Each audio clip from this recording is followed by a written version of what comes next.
સુરતના Udhna police station વિસ્તારમાં બકરીદ અનુસંધાને ફૂડ પેટ્રોલિંગ કરવામાં આવ્યું। ઉધના વિસ્તારમાં બકરીદ નિમિત્તે કોઈપણ પ્રકારનો અનિચ્છનીય બનાવ બનવા નહીં પામે એ માટે કરવામાં આવી સઘન ફૂડ પેટ્રોલિંગ।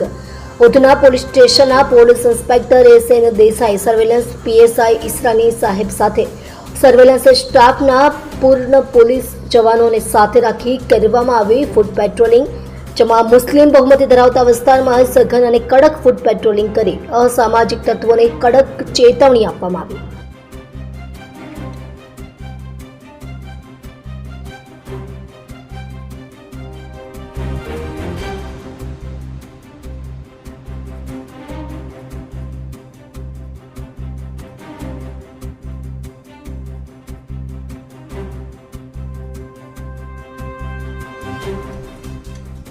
આપ જોઈ રહ્યા છો ગુજરાતની સૌથી પહેલા ખબર આપતી Surat express news channel director Rajesh મંગલેની સાથે।